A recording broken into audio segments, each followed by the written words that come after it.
하나님은 영이시니 예배하는 자가 영과 진리로 예배할지니라. 아멘.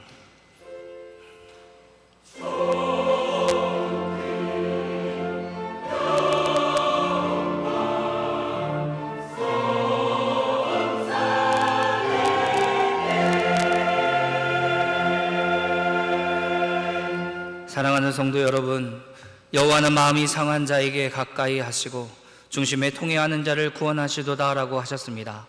지금 이 시간 성령께서 깨닫게 해주시는 대로 우리 각자의 죄악과 잘못을 진실하고 간절한 마음으로 각자 입을 열어 회개하는 기도를 드리겠습니다. 하나님, 오늘 또 우리에게 은혜를 베풀어 주시니 감사합니다. 주여, 우리를 불쌍히 여겨 주옵소서.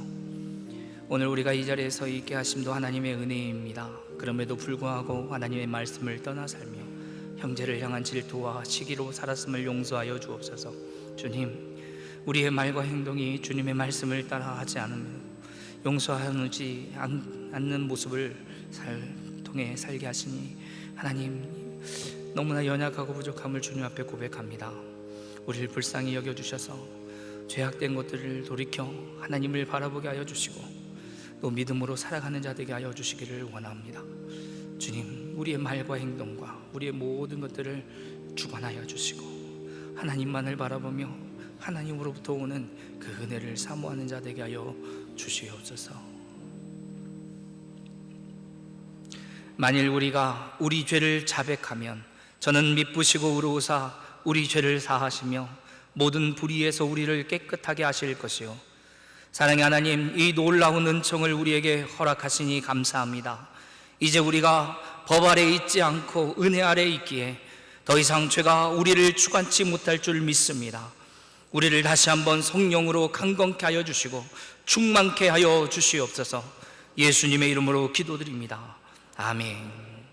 전능하사 천지를 만드신 하나님 아버지를 내가 믿사오며 그 외아들 우리 주 예수 그리스도를 믿사오니 이는 성령으로 잉태하사 동정녀 마리아에게 나시며 본디오 빌라도에게 고난을 받으사 십자가에 못 박혀 죽으시고 장사한 지 사흘 만에 죽은 자 가운데서 다시 살아나시며 하늘에 오르사 전능하신 하나님 우편에 앉아 계시다가 저리로서 산자와 죽은 자를 심판하러 오시리라. 성령을 믿사오며 거룩한 공예와 성도와 서로 교통하는 것과 죄를 사하여 주시는 것과 몸이 다시 사는 것과 영원히 사는 것을 믿사옵나이다. 아멘. 하나님이여, 주의 인자를 따라 내게 은혜를 베푸시며 나의 죄악을 맑게 씻으시며 나의 죄를 깨끗이 제하소서.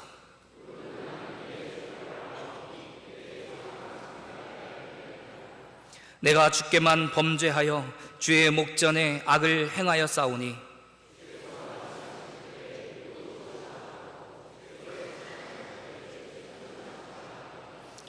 내가 죄악 중에서 출생하였으며 우슬초로 나를 정결하게 하소서. 내가 정하리이다. 하나님이여, 내 속에 정한 마음을 창조하시고 내 안에 정직한 영을 새롭게 하소서. 아멘.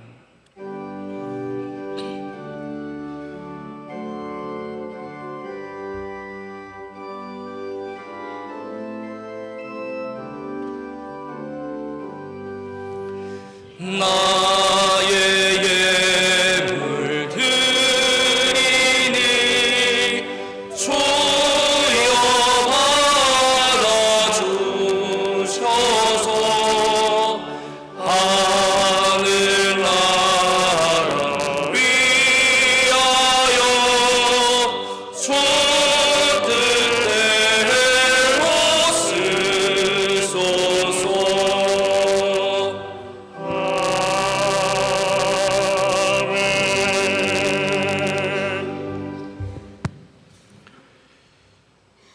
전능하신 하나님 아버지, 감사합니다. 하나님 앞에 머리 숙여 예배드릴 수 있도록 우리의 걸음 여기까지 인도하여 주시니 감사합니다. 내 영혼이 잘됨 같이 범사에 잘되고 강건하기를 간구했던 사도 요한의 기도처럼 하나님, 우리 영혼이 하나님의 말씀으로 말미암아 달마다 솟생케 하여 주옵소서. 뿐만 아니라 우리 영혼이 잘됨과 같이 이 땅에서 우리가 행하는 모든 일이 형통할 수 있도록 은혜 내려 주시옵소서. 그래서 감사하여 이렇게 하나님이 주신 바 물질의 일부를 거룩히 구별하여 다시 하나님 앞에 각종 헌금으로 드리오니 하나님 받아주시고 하나님의 은혜와 능력이 넘치는 우리의 인생길이 되도록 역사하여 주옵소서. 하나님께 드린 이 모든 물질은 우리의 것이 아니라 하나님의 것인 줄 알고 구별하여 드렸사오니 하나님 받아주사 하나님의 나라와 의를 위하여 귀하게 사용되어지게 하시고 우리의 인생길에는 동행하시는 하나님으로 말미암아 하나님이 주신 모든 은혜가 차고 넘칠 수 있도록 도와주시옵소서. 하나님, 우리에게 물질만 주신 것이 아니라 또한 우리에게 몸을 주어 또 살게 하여 하나님의 나라와 의를 위하여 일할 수 있도록 직분과 은사와 사명을 허락하여 주시니 감사합니다. 교회 안과 밖에서 하나님을 사랑하고 이웃을 사랑하는 일들이 날마다 구현될 수 있도록 주님 도우시고 그러한 우리의 복된 삶이 되게 하여 주시옵소서. 이렇게 또 하나님, 이용준 성도님 보내주셔서 감사합니다. 믿음의 삶이 충만하도록 붙들어 주시고 우리와 더불어 하나님을 찬미하고 감사하는 일들이 이어질 수 있도록 우리 교회에 머무는 동안 하나님 붙잡아 주시옵소서. 감사하고 우리 주님 예수님의 이름으로 기도하옵나이다.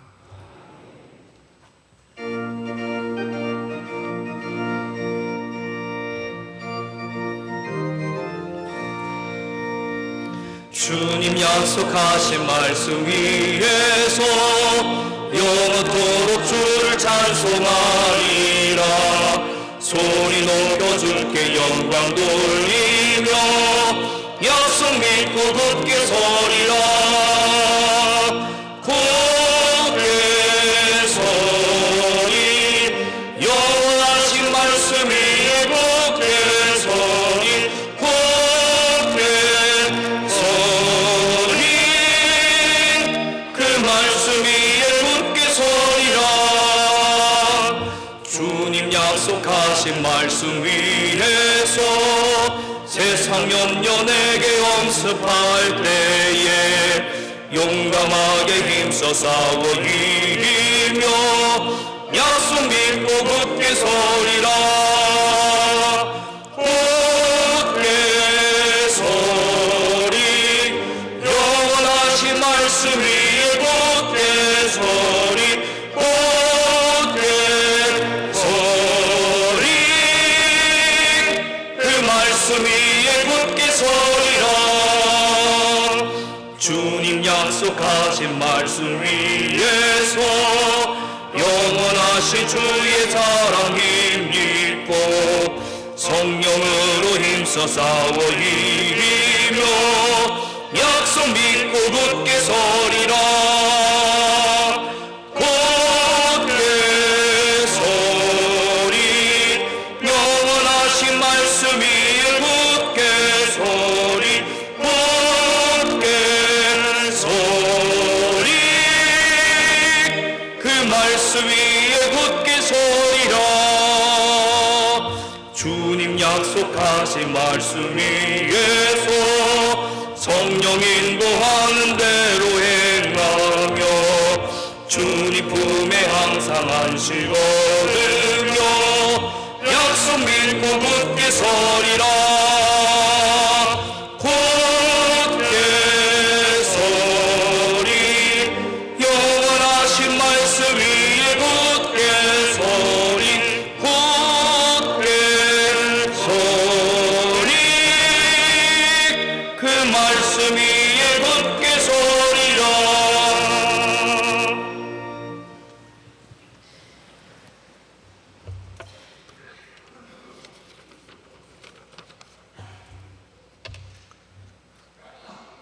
영원한 생명과 참 빛이시며 은혜와 진리 가운데 충만하신 살아계신 하나님 우리 아버지, 오늘 거룩한 주님의 날을 맞이하여 주님께 겸손히 무릎 꿇고 예배하게 하시니 참 감사합니다.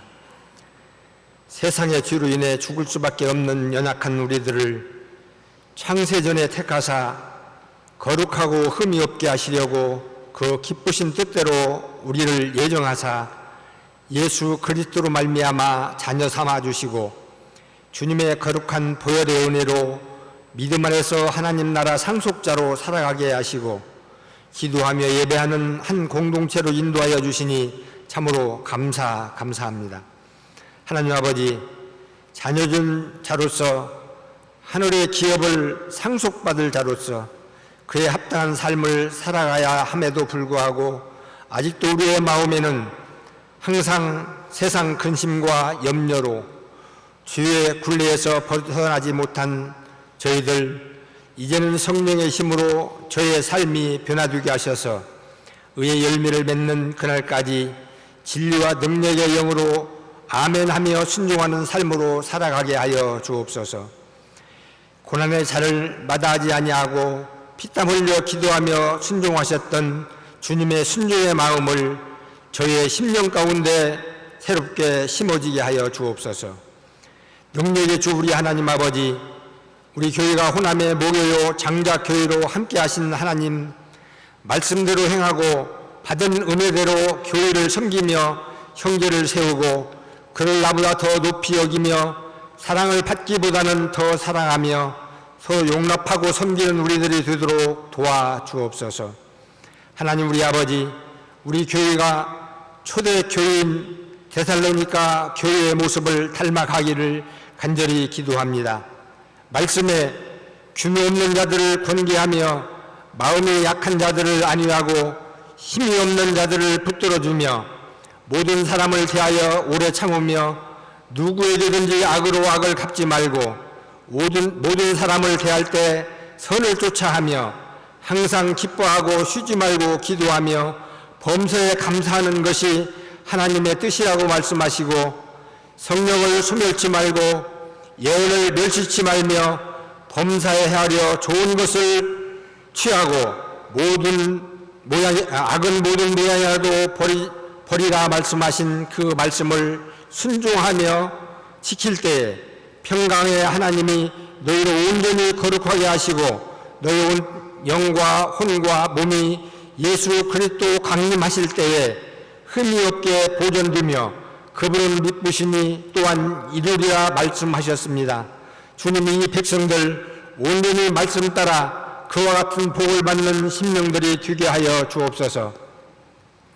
지난 주간에는 말씀 사경회를 열어 그리스도 예수의 마음이라는 주제로 말씀 사경회가 있었습니다. 새롭게 도전받는 은혜의 시간들이었습니다.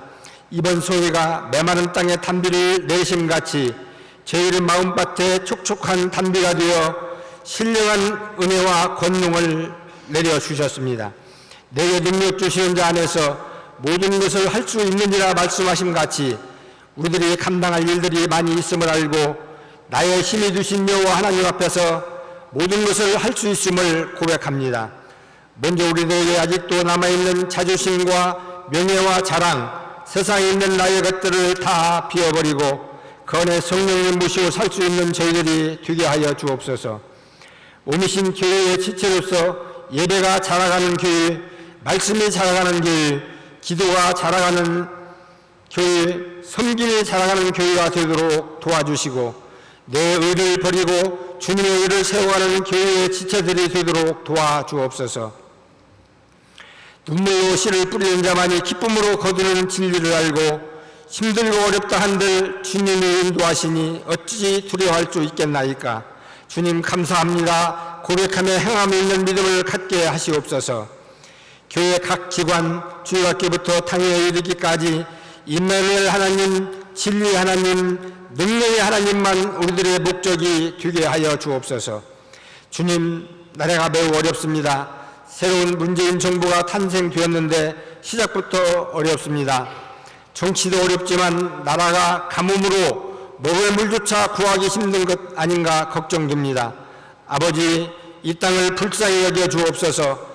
우리나라가 선교 제1국으로 날개치는 시점에서 나라가 안정되고 경제가 안정되어야만 계속 선교할 수 있을 텐데 정치도 안정되고 국민의 민심도 안정될 수 있도록 이 나라 위에 아버지의 긍휼을 베풀어 주옵소서. 이 땅에 시원한 물을 내려주셔서 이 어려움에서 벗어날 수 있도록 도와주옵소서. 전쟁도 그치고 이 땅에 진정한 평화가 임하게 하옵소서.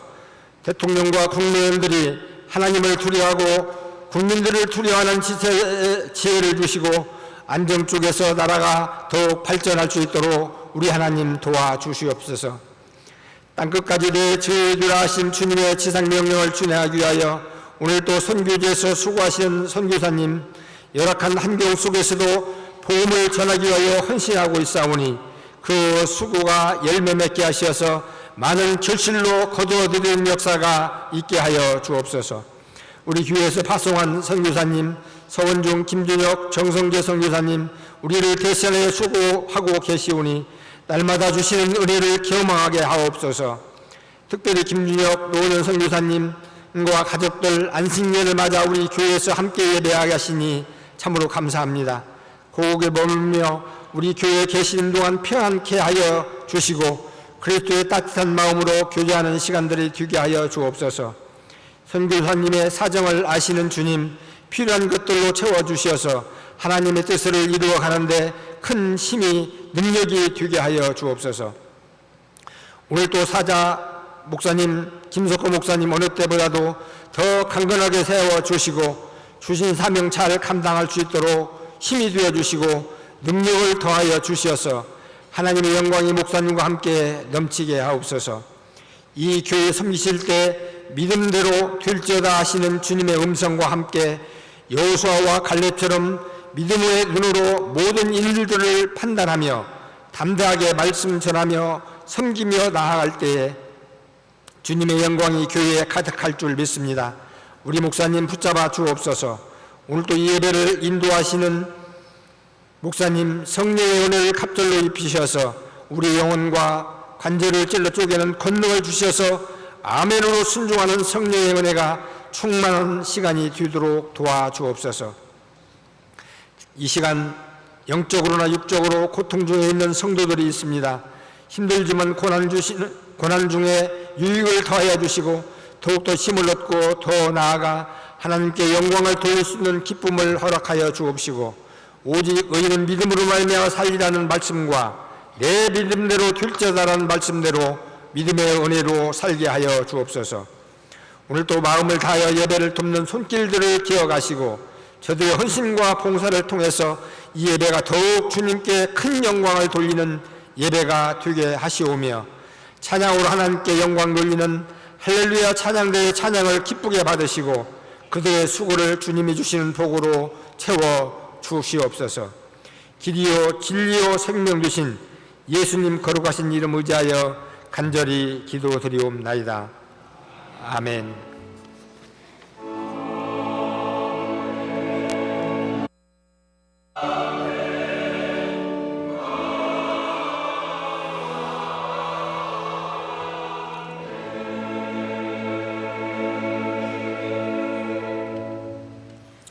오늘 함께 은혜 받으실 말씀은 요한복음 4장 43절부터 53절까지 말씀입니다. 제가 봉독해 드립니다.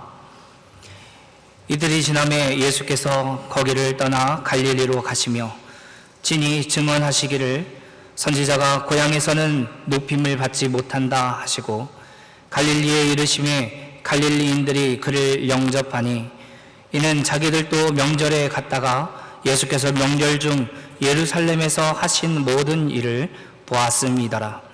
예수께서 다시 갈릴리 가나에 이르시니 전에 물로 포도주를 만드신 곳이라. 왕의 신하가 있어 그의 아들이 가버나움에서 병들었더니 그가 예수께서 유대로부터 갈릴리로 오셨다는 것을 듣고 가서 청하되 내려오셔서 내 아들의 병을 고쳐주소서 하니 그가 거의 죽게 되었습니다. 예수께서 이르시되 너희는 표적과 기사를 보지 못하면 도무지 믿지 아니하리라. 신하가 이르되 주여 내 아이가 죽기 전에 내려오소서. 예수께서 이르시되 가라, 내 아들이 살아있다 하시니 그 사람이 예수께서 하신 말씀을 믿고 가더니 내려가는 길에서 그 종들이 오다가 만나서 아이가 살아있다 하거늘 그 낫기 시작한 때를 물은즉 어제 7시에 열기가 떨어졌나이다 하는지라. 그의 아버지가 예수께서 내 아들이 살아있다 말씀하신 그때인 줄 알고 자기와 그 온 집안이 다 믿으니라. 아멘.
우리 하나님께서 영광 받으신 줄 믿습니다.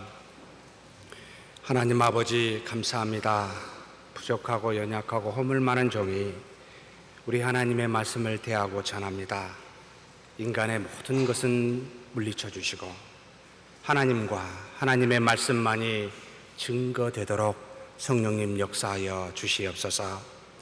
이 시간에 우리 심연보 성도님 보내주셔서 감사합니다. 하나님과 더불어 깊은 교통이 있게 도와주시고 성도와 더불어 은혜로운 교제가 있을 수 있도록 역사하여 주옵소서. 우리 주님 예수님의 이름으로 기도하옵나이다. 아멘. 예수님께서 사마리아 땅을 유대를 떠나 갈릴리로 가시면서 그곳을 통하여 우물가에서 한 여인을 만나게 되었습니다. 그래서 영원히 목마르지 않는 생수를 이 사마리아 여인에게 전하였고, 이 사마리아 여인은 그 말을 듣고 자신의 삶의 인생의 모든 것을 아는 분이라, 이분이 그리스도라 라고 수가성이라는 동네, 자기가 살고 있는 동네에 들어가 그 동네 사람들에게 전하게 됩니다. 동네 사람들이 예수님께 나와 예수님의 말씀을 듣고 믿음을 가지게 되었습니다. 그래서 그들이 예수님께 유하기를 청하고 예수님은 거기서 자신의 제자들과 이틀을 머무시게 됩니다. 예수님의 말씀으로 믿는 자가 더욱 많아졌는데, 이 여자의 말로 믿는 것이 아니라 예수님이 친히 하신 말씀을 듣고 그가 참으로 세상의 구주이신 줄 알게 되었다라고 성경의 사도 요한이 증거합니다. 사람의 경험으로 나온 그리스도가 누구냐라고 말하는 간증으로 동네 사람들이 믿게 되는 것이 아니라 스스로 그들이 말하기를 친히 예수님이 하신 말씀으로 내가 그리스도가 참된 분이신 줄 알게 되었다.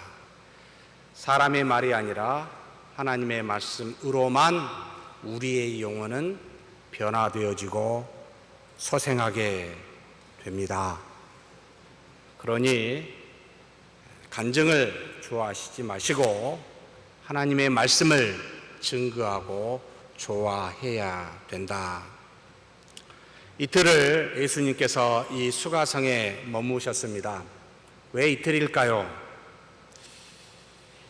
예수님께서 눈을 들어 밭을 보니 희어져 추수할 만한 것이 참 많은데 일꾼이 적으니 일꾼을 주인에게 달라라고 요청하셨던 그 말씀이 기억이 됩니다. 참 추수할 만한 많은 영혼들이 있는 이 수가성, 예수님이 이 유대 땅에서 갈릴리 100km가 넘는 그 지역을 가시는 노정 중에 좀 피곤해서 잠시 이 심신을 쉬어 기력을 회복하고자 이틀을 머무는 것이 아니었습니다. 사마리아에도 복음을 전하여야만 구원을 받을 만한 사람들이 참 많았기 때문에 그냥 가실 수가 없어 이틀을 그곳에서 머무셨습니다. 동네 사람 모두에게 복음을 전하기에는 하루는 짧고, 그렇다고 변화된 사람들이 너무나 기쁘고 감사해서 하루만 더 우리와 계시면 안 되겠습니까? 라고 분명히 간청했을 텐데, 그렇다고 사흘을 머문 것도 아니라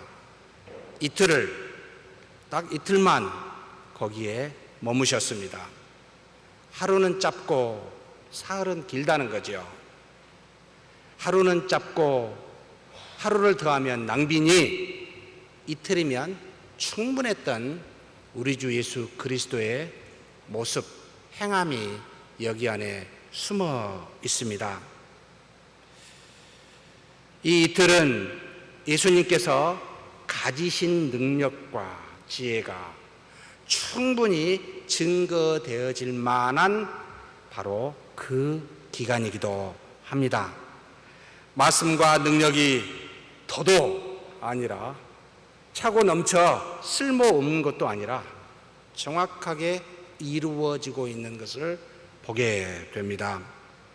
사마리아로 와서 여자를 만나고 이로 인해 수가성에 들려 복음을 전하시고자 예수님은 사실 처음부터 의도하셨습니다.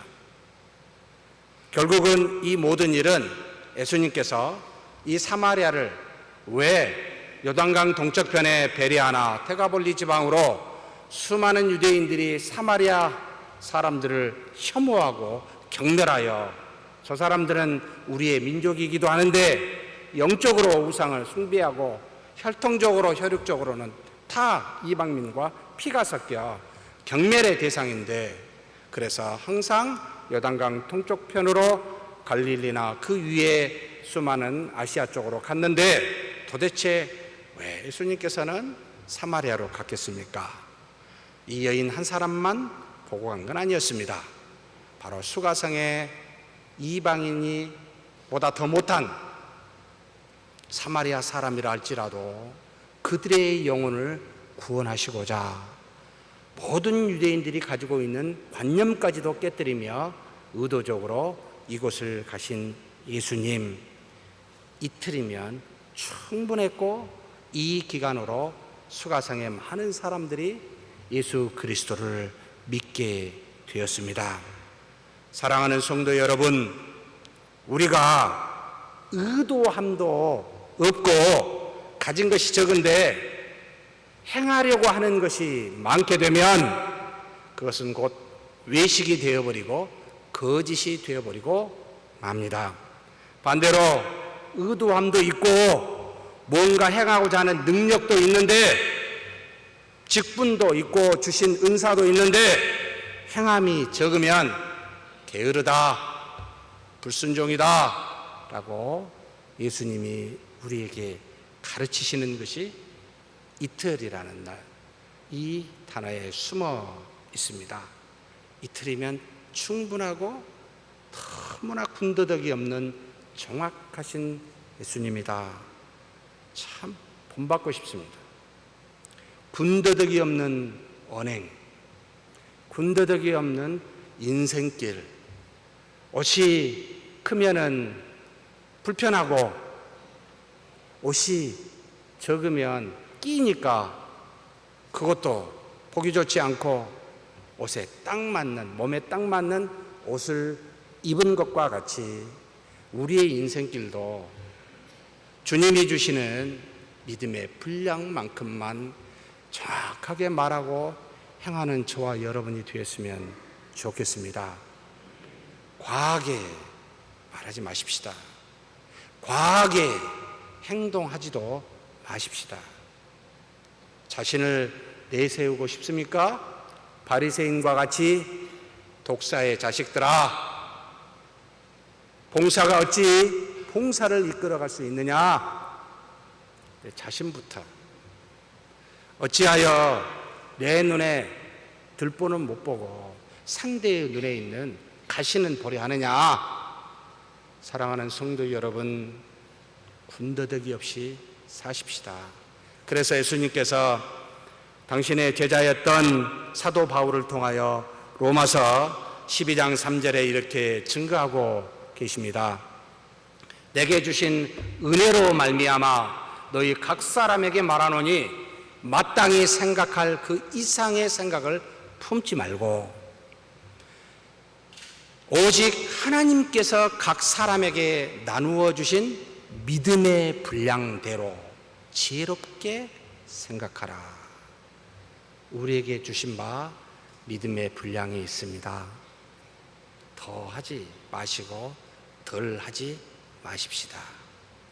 오직 믿음대로 생각하고 행하는 저와 여러분이 되었으면 좋겠습니다. 그런 분을 보면 참 부럽고 본받고 싶습니다.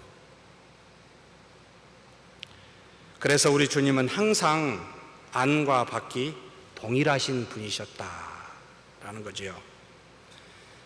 44절에 예수님께서 친히 증언하시기를 선지자가 고향에서는 높임을 받지 못한다라고 말씀하십니다.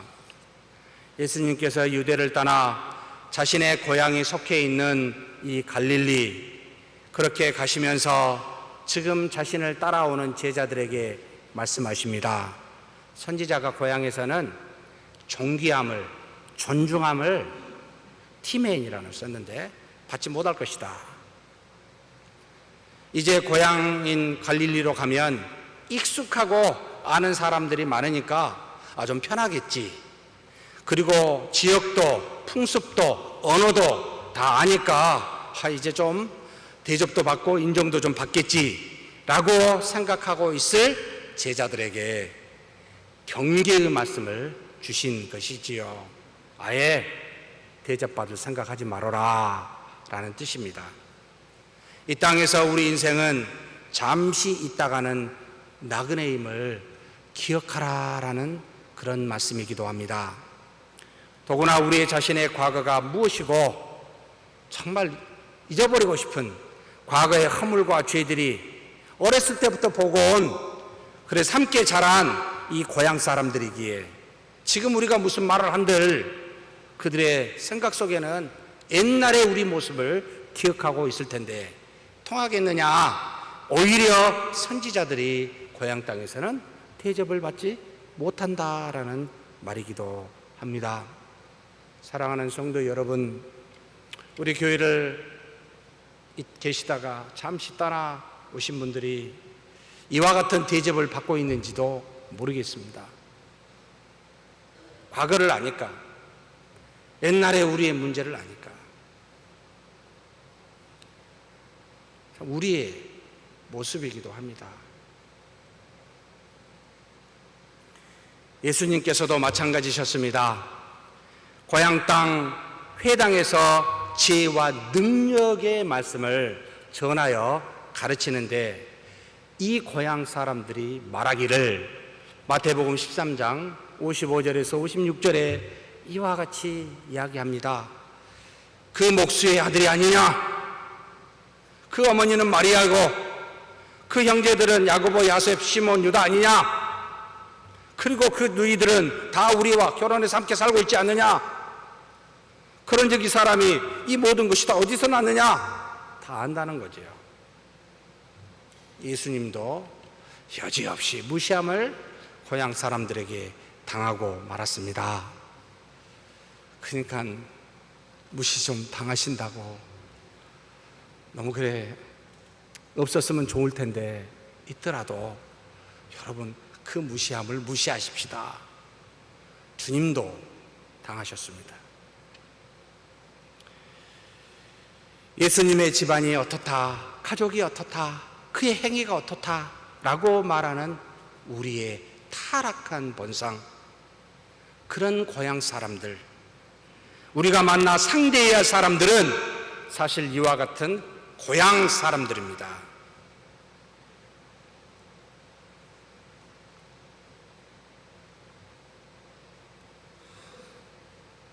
죄사함과 천국을 말하고 하나님의 능력의 말씀을 전해도 지금의 그런 우리를 보는 것이 아니라 과거의 우리를 보고 속으로 쟤 누구 아니야?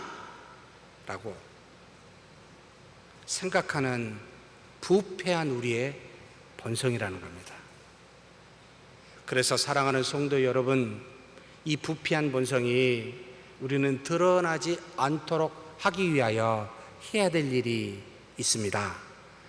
지속적으로 은혜를 이 부패한 본성 위에 덧입지 아니하면 우리는 언제든지 이 부패한 본성이 자연스럽게 드러나게 돼 있다는 말입니다. 그래서 고린도후서 5장 4절 5절 말씀에 이와 같이 바울이 증거합니다. 참으로 이 장막에 있는 우리가 짐진 것 같이 탄식하는 것은 죄가 있어 참 탄식하는 거죠. 벗고자 함이 아니요 오히려 덧입고자 함이니 죽을 것이 생명의 삼킨 바 되게 하려 함이라. 죽일 만한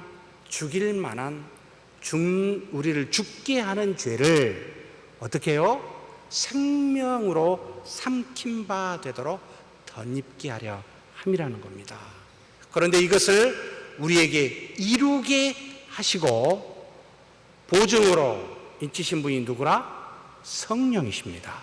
성령을 우리에게 주신 이는 또한 하나님이시니라. 사랑하는 성도 여러분, 죄를 없이 하지 못하는데 죄를 덮을 수가 있습니다.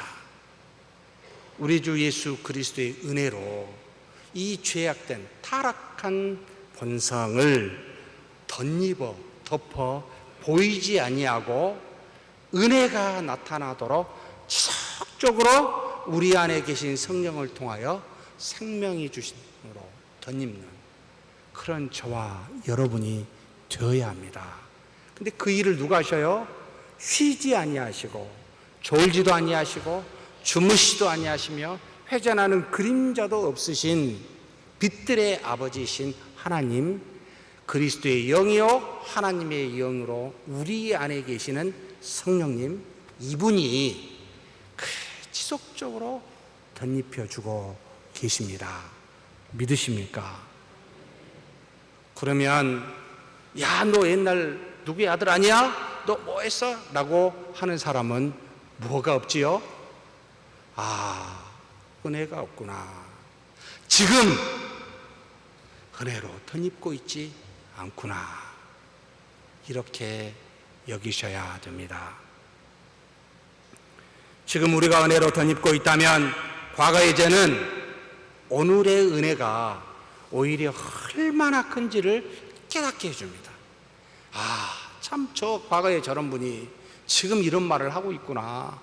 정말 놀랍다 라고 오히려 은혜의 눈으로 보게 되면 그런 말에 감사하게 되어 있는데, 지금 우리가 은혜로 덧입고 있지 않다면 과거의 죄를 들추어냅니다. 그리고 비판의 거리로 삼습니다. 그리고 정죄합니다. 은혜가 없어요.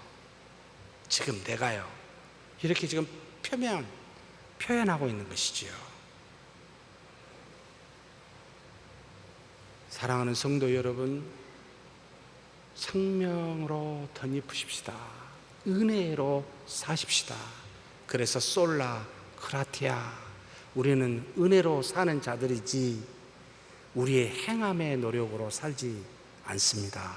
그렇게는 못 삽니다. 그리스도와 성령으로 죄사함 받고 거듭난 오늘의 우리는 우리의 과거가 어찌하든지 무엇이든지 상관없이 존귀한 자라라고 하나님이 말씀하십니다. 바로 시편 16편 3절의 말씀입니다. 땅에 있는 성도들은 존귀한 자들이니 나의 모든 즐거움이 그들에게 있도다. 하나님께서 우리를 보고 즐거워하십니다. 존귀한 자로 여기십니다. 과거가 무엇이든지 상관없이요. 또 어찌하여 하나님이 기뻐하고 존귀한 자를 우리는 과거의 죄로 그들을 비판하여 정죄할까요? 은혜의 눈으로 보면 모든 하나님의 성도들은 다 존귀한 자들입니다. 한 사람도 빠짐없이요.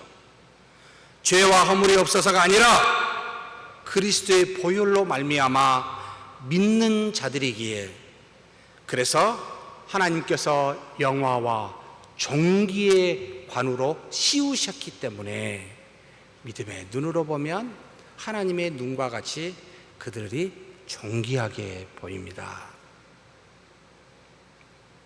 그런 눈을 갖기를 주님의 이름으로 축복합니다.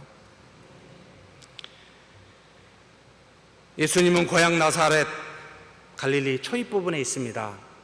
나인성을 지나 조금만 올라가면 예수님이 사셨던, 부모님과 형제간 같이 살았던 나사렛이라는 동네, 그곳을 지나쳐 그저 올라가 첫 번째 이적을 행하였던 바로 가나, 혼인잔치에 포도주가 떨어져 물을 변하여 포도주로 만드셨던 그 가나에 들어가시게 되었습니다. 왜 들어가셨을까요? 바로 사마리아 수가성에 들어간 것과 똑같은 이유이십니다. 거기에도 하나님의 말씀을 듣고 변화받아야 될 사람들이 있었기 때문이지요. 그곳에 한 신하가, 왕의 신하가 있었습니다. 이 사람의 집은 가버나움이었던 모양입니다. 이 가나에서 가버나움까지는 약 40km 하루거리 정도 떨어져 있습니다. 왜 가나에 와 있는지는 알 수 없습니다. 그런데 가버나움 집에 자신의 사랑하는 아들이 병들어 거의 죽게 되어 있습니다. 예수님이 찾아왔다, 이 가나에 왔다는 소식을 이 신하가 듣고 예수님을 찾아갑니다. 그리고 자신의 아들의 병을 고쳐줄 것을 간청합니다. 인생의 가장 큰 문제인 죄의 문제를 해결하기 위해서 예수님을 찾아간 것이 아닙니다. 그렇다고 허망한 세상, 아무리 살아도 죄밖에 없는 세상, 정말 좌절하고 정말 싫은, 어디 떠나버리고 싶은, 그래서 어디인가 썩지도 없어지지도 아니하는 그런 어떤 영원한 생명이 없나? 라고 찾아보고자 예수님께 간 것도 아니었습니다. 예수님께서 이 땅에 오셔서 주시고자 한, 정말로 우리에게 주시고자 한 죄사함과 영생을 얻고자 주님께 나온 것이 아니라 자신의 사랑하는 아들, 이 아들을 살리고자 이 신하는 예수님께 찾아왔습니다. 참 이런 사람 많지요. 저도 그런 사람 중에 하나였습니다.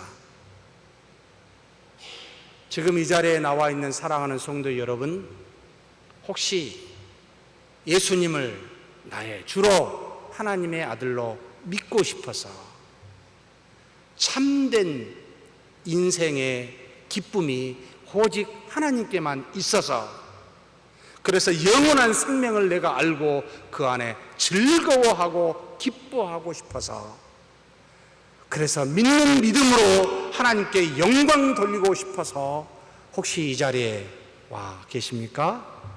아니면 다른 이유가 있습니까? 비즈니스? 사람 많이 모이니까 그것 때문에 오신 분도 계십니까?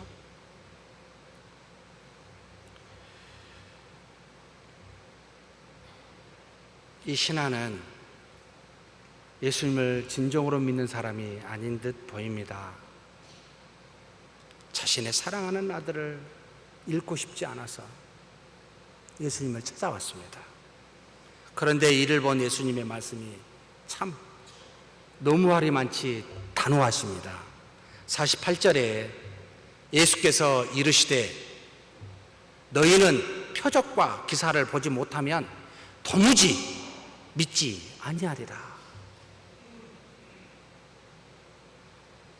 영원하신 하나님의 아들을 믿으려고 나오는 것이 아니라 영원하신 하나님의 아들을 입증하고 복음을 전파하기 위하여 예수님께서 수단으로 행하시는 표적과 기적을 보려고, 경험하려고 나오는 수많은 사람들, 예수님이 한탄하시고 그리고 그것에 대해서 지금 꾸지람을 하고 계십니다. 이 신하가 참 그 말을 듣고 마음이 어땠을까 싶어요. 그런데 이 신하도 만만치가 않습니다. 굴하지 않습니다.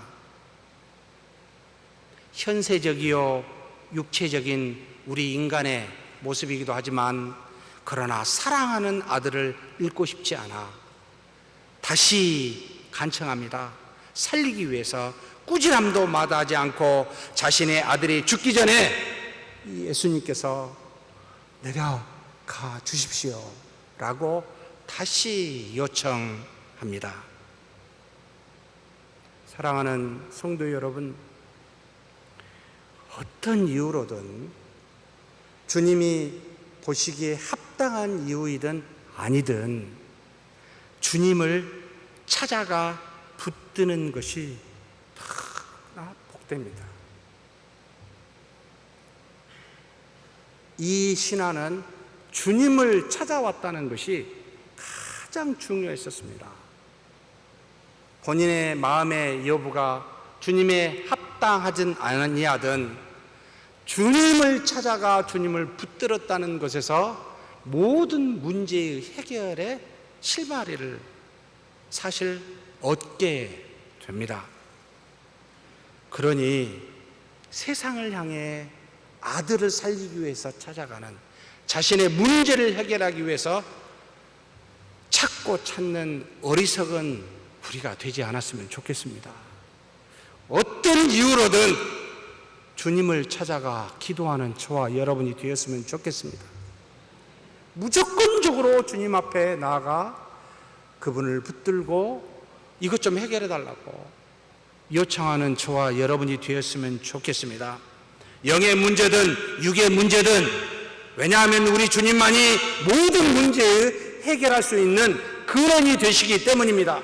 만물을 만드시고 섭리하며 모든 죄를 사하시고 우리를 구원하시는 분이 유일하게 하나님의 아들 예수 그리스도이기 때문입니다. 그래서 우리 주님께서는 종종 우리가 원치 않느냐 한데도 강제적으로 주님 앞에 나오고 주님을 붙들도록 고난이라는 것을 우리에게 주신 듯 싶습니다. 그냥 있으면 안 오니까요. 사랑하는 성도 여러분, 믿음의 눈으로 보면 도대체 왜 이 신하의 아들이 병들어 죽게 되었을까요? 우연이었을까요? 이 아들이 약해서였을까요? 우리가 은혜를 경험하고 난 다음에 항상 고백합니다. 그래, 이게 주님이 하셨구나. 뒤에 나중에 이런 어려움을 주고 이렇게 내가 기도해서 하나님의 은혜를 받고 이렇게 하나님의 놀라운 능력을 경험하게 한 거, 처음부터 주님이 하셨구나. 다 우리 고백하지 않습니까? 경험해 보지 않습니까? 믿음의 눈으로 보면 지금의 모든 문제는 여러분 우연히 온 것이 아니라 우리를 향하여 하나님이 뜻하신 바가 있어 주신 고난이라는 겁니다. 문제라는 겁니다. 그러니 고난은 축복의 통로라고 이야기하기도 합니다. 그래서 요한복음 4장 53절에 그의 아버지가 예수께서 내 아들이 살아있다 말씀하신 그때인 줄 알고 자기와 온 집안이 다 믿으니라. 결국은 아들을 병들어 죽게 하고 나와 강구하게 하고 믿고 가니 이 신하 자신뿐만 아니라 그 아들을 포함하여 온 가족이 믿게 하더라. 이것 때문에 하셨구나 라고 깨닫게 됩니다. 그러니 사랑하는 성도 여러분, 우리는, 하나님의 백성된 우리는 은혜 밖에 있을 수가 없습니다. 항상 은혜 안에 거합니다. 현실이 어렵다 할지라도, 우리의 자녀가 병들어 죽을 지경에 있다 할지라도 우리는 은혜 안에 있습니다. 믿으신가요? 이것이 바로 주님이 우리에게 행하시는 모습입니다. 비록 바른 믿음이 아닐지라도 예수님을 의지하고 매달리면 우리 주님은 결코 외면치 않으십니다. 우리 예수님은 이 신하가 자신의 문제를 가지고 표적과 기적을 기대하면서 그렇게 자신의 아들이 낫기를 바라면서 나왔지만 그에게 가라! 내 아들이 살아있다! 라고 말씀하십니다. 하나님의 말씀이기에, 인간의 말이 아니기에 살아있다! 라고 말하면 살아있게 됩니다. 그분이 말씀하시면 말씀하신 대로 이루어집니다. 이걸 우리는 믿음이라.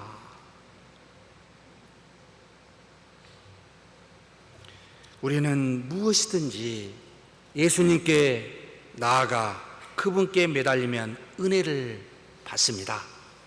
마치 어린아이가 아무것도 못할 뿐만 아니라 잘못한다 할지라도 우리 육신의 부모가 사랑과 관용으로 대하며 필요한 모든 것을 채워주듯이 우리 주님도 그렇게 우리를 채워 우리를 그렇게 대하십니다.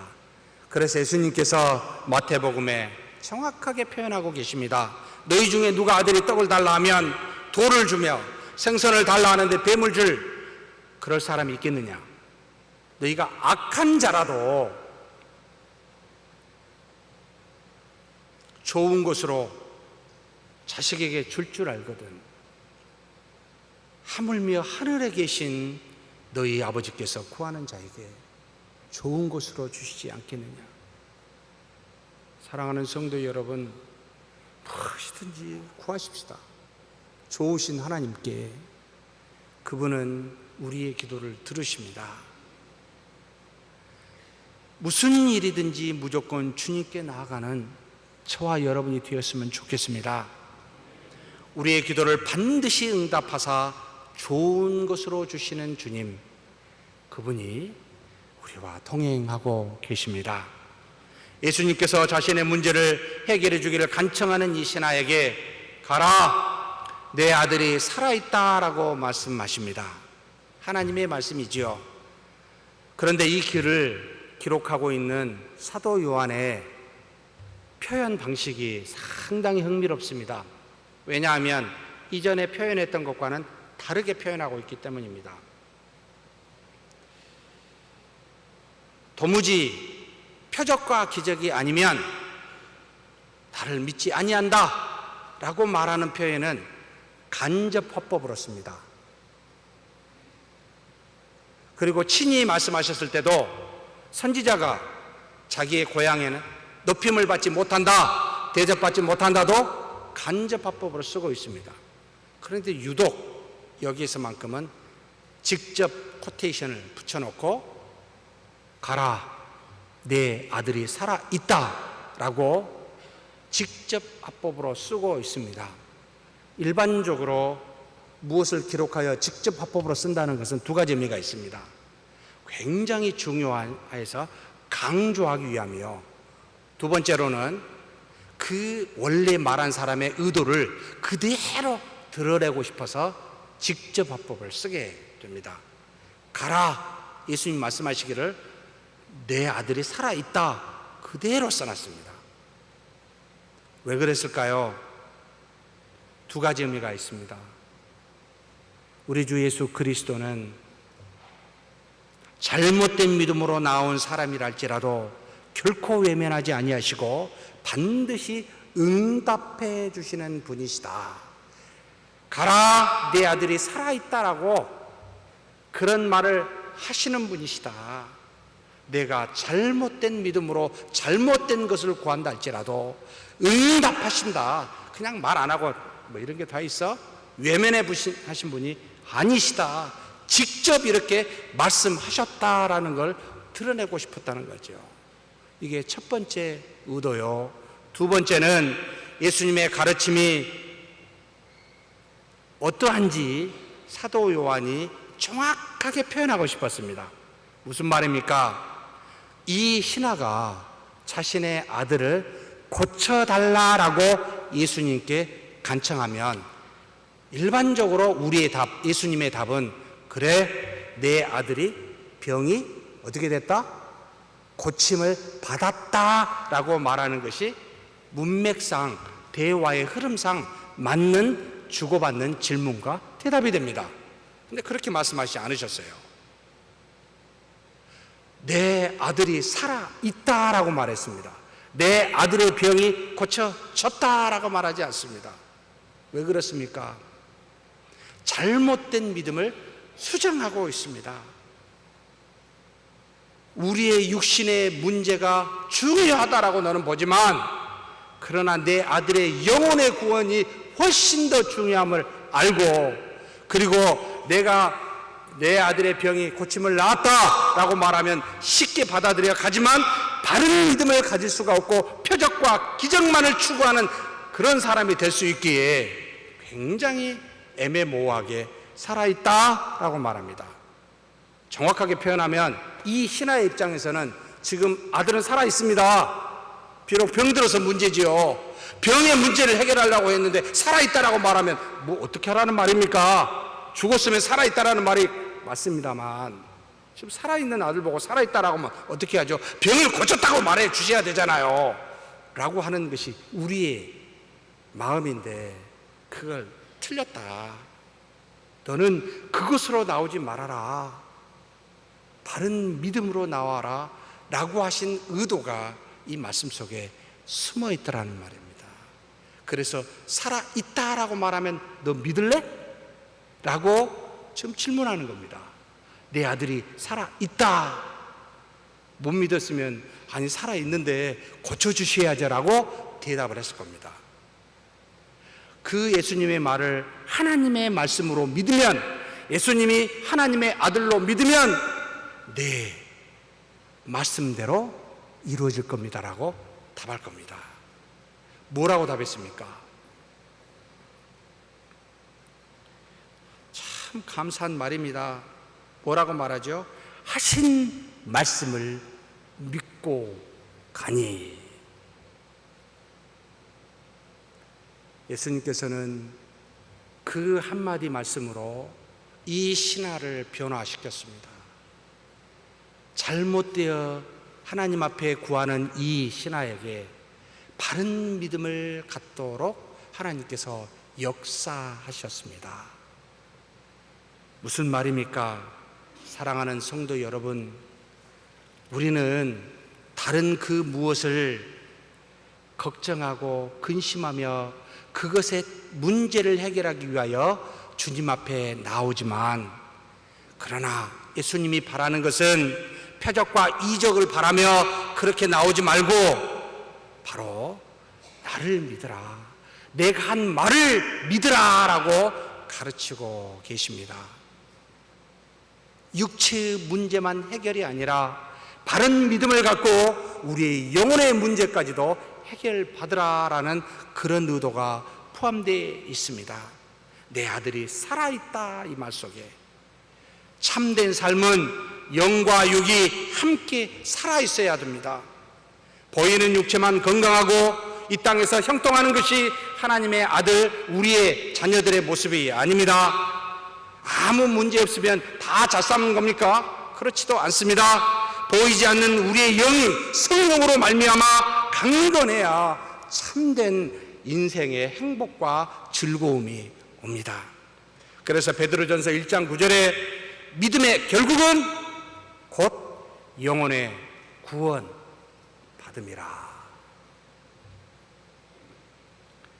내 영혼이 잘됨 같이 그 다음에 뭐가 돼요?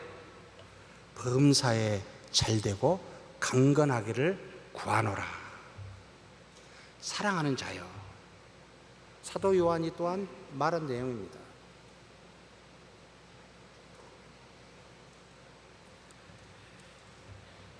바른 믿음 없이 예수님께 이 하인은 나왔지만, 신하는 예수님을 만나 예수님의 말씀을 듣고 그런 바른 믿음을 갖게 됩니다. 예수께서 하신 말씀을 붙든 겁니다. 자신의 아들이 낳은 것도 아닙니다.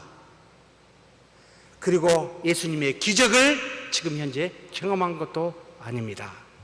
다만 지금 앞에 계신 예수님이 가라, 내 아들이 살아있다, 이 말씀을 붙들고 믿고 가니. 하신 말씀을 믿고 가는 이 신앙이 너무나도 중요합니다. 왜냐하면 우리는 경험해야만, 뭔가 얻어야만 하나님의 사랑을, 하나님의 기적을, 하나님의 살아계심을 감사하기 때문에요.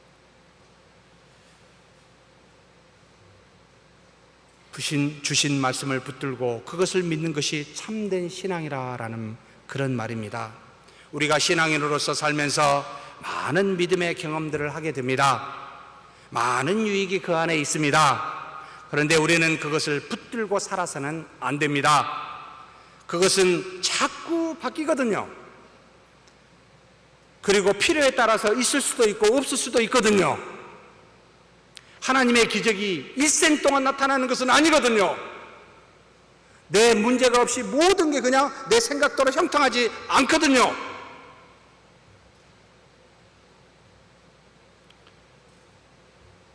그럴 때마다 여기에 의지하면 우리는 실망하고 좌절하게 됩니다.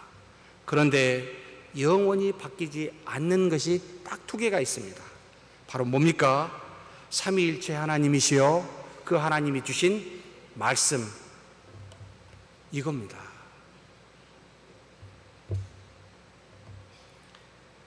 그래서 우리의 믿음의 대상은 딱 두 가지밖에 되지 않습니다. 하나님과 하나님이 주신 말씀입니다.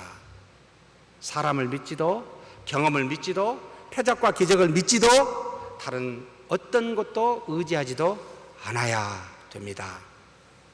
그래서 솔라 스크립추라, 오직 성경이라 라고 우리 믿음의 선조들이 500년 전에 가톨릭을 향하여 외치고 뛰쳐나와 지금 저와 여러분과 같이 장로교, 개신교 교인이 되었습니다.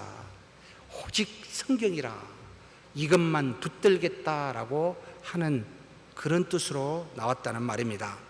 말씀만 붙들어야 과거의 아픔도 지금의 문제도 해결받을 수가 있습니다. 이 신앙은 예수께서 하신 말씀을 붙들고 이제는 고향으로 돌아갑니다. 가는 길에 하인들을 만납니다. 하인들의 말을 들어보니까 자식의 아들이 낳았다는 말을 듣게 됩니다. 언제냐라고 물었더니 어제 저녁 7시다 라고 이야기합니다. 예수님께서 하신 말씀의 시간이 그때인 줄 알고 깨닫게 됩니다. 하나님의 말씀은 여러분 성령의 검입니다. 반드시 그 말씀이 이루어지게 되어 있습니다. 그래서 에베소 6장 17절에 이와 같이 말씀하고 있습니다. 히브리서 4장 11절입니다. 하나님의 말씀은 살아있고 활력이 있어 좌우에 나선 어떤 검보다도 예리하여 혼과 영과 및 관절과 골수를 찔러 쪼개기까지 하며 또 마음의 생각과 뜻을 감찰하더니 판단하나니. 하나님의 말씀이 우리의 영혼과 모든 것을 변화시키십니다. 사랑하는 성도 여러분, 그러니 이 말씀이 우리의 문제를 해결해 줄 뿐만 아니라 짧은 한마디 가라 내 아들이 살아있다라는 말로 이 신앙은 변화되는 역사를 경험하게 되었습니다. 잘못되어진 그런 신앙이라 할지라도 예수님이 말씀하시면 바른 말씀으로, 바른 믿음으로 바뀌어지게 되더라. 그래서 하나님의 놀라운 역사를 말씀을 통하여 뒤에 경험하게 됩니다. 예수님의 하신 말씀을 믿고 간 이 신앙은 모든 가족이 결국 믿는 믿음의 은혜를, 그래서 그리스도를 믿는 믿음의 가정을 이루게 됩니다. 사랑하는 성도 여러분, 우리의 합리적인 생각이 우리에게 믿음을 주지 않습니다. 우리의 윤리적인 생활이 믿음을 주는 것도 아닙니다. 우리의 경험과 우리가 가지고 있었던 그 무엇이 우리에게 믿음을 주지 않습니다. 오직 우리에게 주신 이 하나님의 말씀만이, 그리고 우리 안에 계신 성령의 능력으로 말씀이 증거될 때 우리의 영혼이 변화되고 믿음을 주어 하나님의 놀라운 능력을 경험하게 됩니다. 그러니 다른 것을 바라보지 마십시다. 부족하고 잘못된 믿음이라 할지라도 먼저 주님께 나아가는 저와 여러분이 되었으면 좋겠습니다. 믿음을 주시는 말씀을 여러분 경청하고 붙들고 하신 말씀을 순종하는 저와 여러분이 되었으면 좋겠습니다. 그것이 우리 신자 믿음의 자녀된 도리임을 기억하시고 그렇게 사는 저와 여러분이 되기를 주의 이름으로 축복합니다. 하나님 아버지 감사합니다. 연약하고 부족하여 하나님 앞에 그릇된 신앙으로 나간다 할지라도 우리를 외면치 않으시고 받아주사 말씀하여 주시니 감사합니다. 어디로 가지 아니하고 우리 주님께로만 나아가는 기도하는 우리가 되게 하여 주옵소서. 그리고 우리에게 가라 내 아들이 살아있다라고 하신 그 말씀을 경청하여 우리에게 주신 말씀이 무엇이든지 간에 그 말씀을 믿고 그렇게 가는, 순종하는 우리 모두가 되어 하나님의 놀라운 능력을 경험토록 역사하여 주시옵소서. 감사하고 우리 주님 예수님의 이름으로 기도하옵나이다. 아멘.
여호와는 내게 복을 주시고 너를 지키시길 원하며 여호와는 그 얼굴을 내게 비추사 은혜 베푸시기를 원하며 여호와는 그 얼굴을 내게로 향하여 두사 평강 주시기를 원하노라.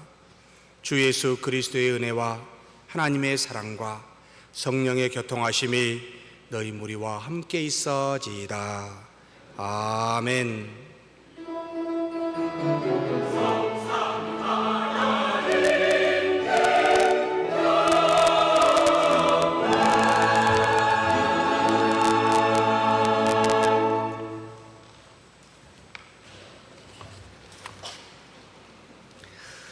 이부 예배를 마쳤습니다.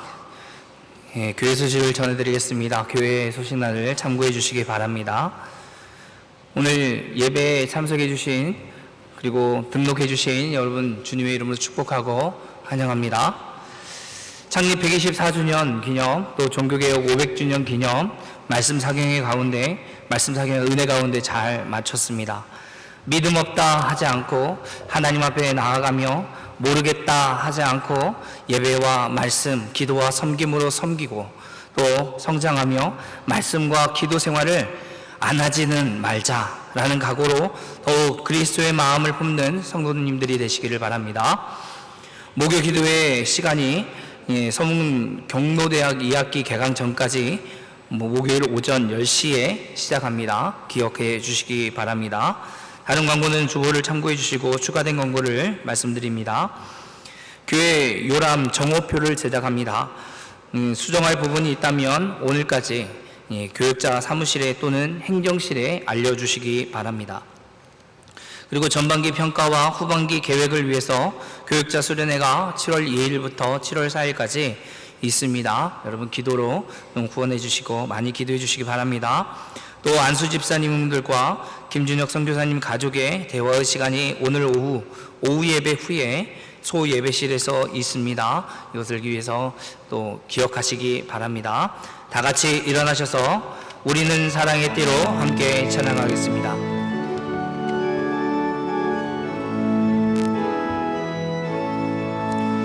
우리는 사랑의 띠로 하나가 되었습니다. 하나님을 사랑하고 예수님의 사랑을 널리 전하세. 모두 찬양하며 주의 사랑을 전하세. 모두 함께 예수님 사랑을 세상에 널리 알리세. 모두 찬양하며